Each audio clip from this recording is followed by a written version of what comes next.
Pique Lasky, on est là encore pour faire une réaction d'une vidéo. Hier, le franc CFA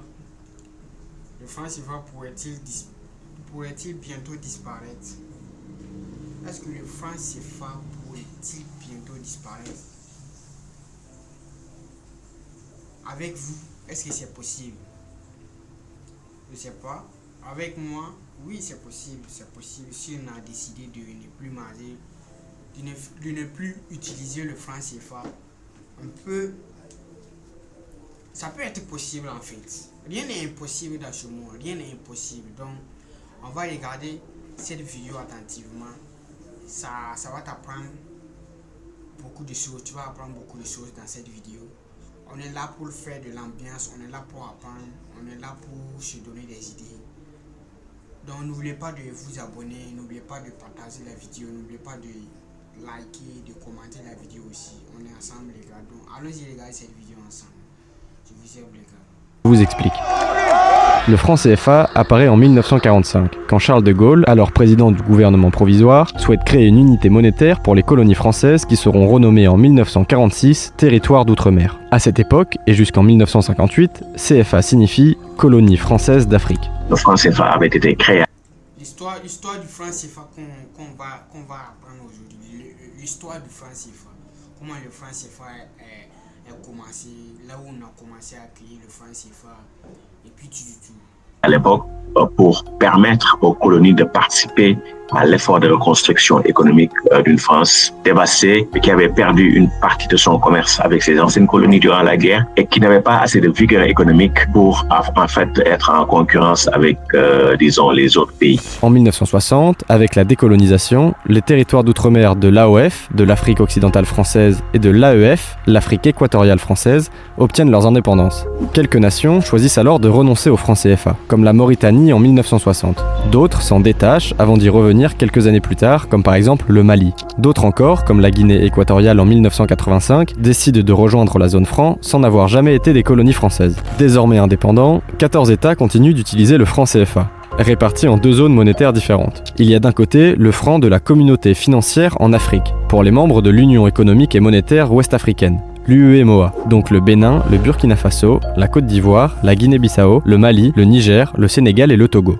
Et de l'autre côté, le franc de la coopération financière en Afrique centrale, pour les pays de la communauté économique et monétaire de l'Afrique centrale, la CEMAC, avec le Cameroun, la République centrafricaine, la République du Congo, le Gabon, la Guinée équatoriale et le Tchad. Dès sa création en 1945, le franc CFA est rattaché au franc français, puis à l'euro à partir de 1999. C'est-à-dire qu'il suit de manière fixe le cours de ces devises. Et c'est l'une des raisons pour lesquelles il est contesté, car l'utilisation actuelle du franc CFA soulève des questions à la fois économiques et politiques. Pour certains, le franc CFA est une garantie de stabilité et de crédibilité pour les pays concernés, car il permet un accès plus simple au marché étranger, puisque rattaché à une devise forte. Pour d'autres, le franc CFA est un héritage direct de la colonisation et il ne permet pas aux pays qui l'utilisent de se développer correctement. C'est le Trésor public français qui fixe le taux de change entre l'euro et le franc CFA. Les pays membres de l'UEMOA et de la CEMAC dépendent donc directement du Trésor public français. Aussi, la fabrication des pièces et l'impression des billets sont effectuées en France. Il y a deux enjeux, un enjeu symbolique et un enjeu de transparence démocratique. Il y a 14 pays africains qui l'utilisent. Aucun d'entre eux, après 8 décennies de prétendue coopération monétaire, aucun d'entre eux n'est capable de fabriquer les billets et pièces. Le deuxième enjeu, c'est un enjeu de transparence parce que plus de 40% du travail d'impression de billets de la Banque de France concerne les francs CFA. Et donc, ça veut dire que si on retire sa marché à la Banque de France, la Banque de France devra s'ajuster économiquement et aussi au niveau de sa taille. Il faut savoir que les pays CFA ne sont pas les seuls à faire fabriquer leur monnaie. Sur les 54 pays du continent africain, 43 demandent à d'autres nations. La Sierra Leone, par exemple, fait imprimer ses billets en Angleterre. Enfin, la Banque centrale de la CEMAC doit encore verser la moitié de ses réserves de change à la Banque de France. Pour l'UEMOA, cette obligation a été levée en 2019 et sa banque centrale, la BCAO, ne verse donc plus la moitié de ses réserves à la Banque de France. Au moins 80% du stock d'or monétaire de la BCAO et auprès de la Banque de France. Ce dont on parle, c'est les moyens de paiement extérieurs et donc c'est les entrées électroniques sur des bilans bancaires. Dans le cas des pays de l'Afrique centrale, la Banque centrale est toujours tenue de déposer 50% de ses réserves de change auprès du Trésor français. Et donc nous sommes tenus contractuellement de déposer 50% auprès du Trésor français. Toutes ces obligations auprès du Trésor public français et de la Banque de France agissent donc directement sur l'économie des pays de la zone CFA. avec des conséquences sur les banques centrales, les banques commerciales et les consommateurs. Dans le cas des pays CFA, en tout cas en Afrique de l'Ouest, ces pays depuis 6 décennies ont des déficits extérieurs. C'est-à-dire que ces pays importent plus qu'ils n'exportent. Donc, c'est des pays qui ont des déficits. Et généralement, les gens se disent, ça, c'est une raison de plus pour rester dans le CFA. Mais en fait, c'est le raisonnement inverse. Parce que quand vous avez une monnaie forte, ça agit comme une taxe sur vos exportations et c'est comme une subvention à vos importations. Le CFA n'encourage pas la production du tout, juste la consommation de biens extérieurs. Dans le cadre du système CFA, pour concilier ces déficits extérieurs et le taux de change fixe sur presque 6 décennies, il y a deux choses qui ont été faites.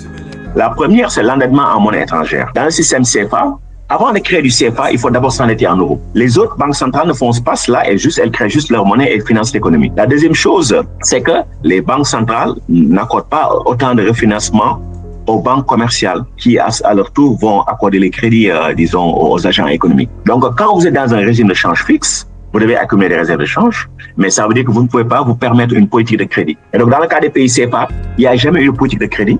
Donc, ça veut dire qu'il n'y aura jamais de possibilité de transformation économique. Depuis plusieurs décennies, de nombreux pays d'Afrique veulent se détacher du franc CFA. En 2019, le président ivoirien Alassane Ouattara annonce aux côtés du président français Emmanuel Macron la réforme du franc CFA et son remplacement par l'ECO pour tous les pays membres de la communauté économique des États de l'Afrique de l'Ouest, la CEDEAO, c'est-à-dire les nations qui composent l'UEMOA et celles de la zone monétaire ouest-africaine, la ZMOA, la Gambie, le Ghana, la Guinée, le Libéria, le Nigeria et la Sierra Leone, ainsi que le Cap-Vert. Ce projet de réforme du franc CFA, annoncé en 2019 par les deux chefs d'État, vise à limiter le pouvoir d'action de la France sur la zone CFA de l'UEMOA uniquement, avec comme décision la levée de l'obligation d'avoir 50% des réserves de change sur un compte d'opération du Trésor français, et donc la décentralisation des réserves de change en France vers l'UEMOA, et le retrait de la France au sein des instances de gestion du CFA en Afrique, qui avait jusqu'à maintenant un siège au sein de la BCEAO, un siège à la commission bancaire et un siège au conseil de politique monétaire de l'UEMOA. D'où vient cet écho? On ne sait pas. Il y a qu'un seul écho qu'on connaisse, c'est l'écho de la CEDEAO, écho diminutif de ECOWAS. C'est le seul qu'on connaisse.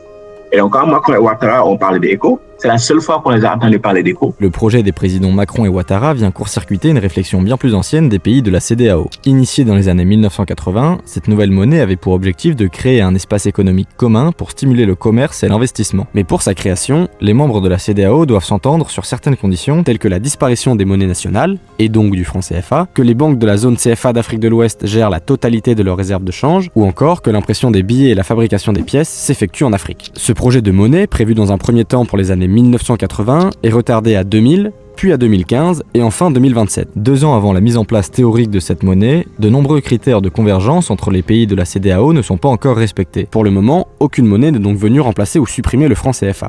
À cela s'ajoute une scission au sein de la CEDEAO, puisqu'en janvier 2025, les 3 pays membres de l'AES, l'Alliance des États du Sahel, donc le Burkina Faso, le Mali et le Niger, ont officiellement quitté la communauté économique des États de l'Afrique de l'Ouest. Même si des relations diplomatiques et économiques persistent, la volonté de ces 3 pays est de se détacher de la zone monétaire ouest-africaine. Mais si l'on se projette, et que ce projet aboutit en 2027, est-ce que sortir d'une zone économique comme la zone CFA pour en rejoindre une autre telle que la zone ECO est vraiment une solution viable? Pour moi, l'ECO CEDEAO pourrait être une alternative symbolique au franc CFA, parce que ce serait piloté par les Africains et non plus par le Trésor français. Le CFA, au-delà de ses inconvénients sur le plan symbolique, ce n'est pas une monnaie de développement. Il n'y a pas de politique de crédit possible dans le système CFA. Aller dans la monnaie ECO, CEDEAO, ne permettrait pas une politique de crédit pour les États. Il faut savoir qu'un ECO régional signifierait tout simplement un nouveau nom pour le Naira, parce que le Nigeria pèse au moins plus de 2/3 du PIB de l'Afrique de l'Ouest. La question fondamentale pour moi, c'est qu'est-ce qu'on reproche au franc CFA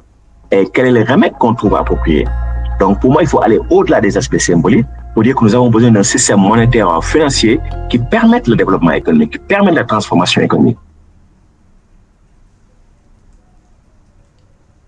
Yo les gars, ok, c'était la fin de la vidéo. N'oubliez pas de vous abonner, n'oubliez pas de partager la vidéo. Donc, n'oubliez pas de liker, n'oubliez pas de commenter aussi. Est-ce que c'est possible de quitter dans le franc CFA? C'est possible. Si c'est possible, commentez. Commentez ce que vous pensez dans les commentaires. Donc, on est ensemble les gars.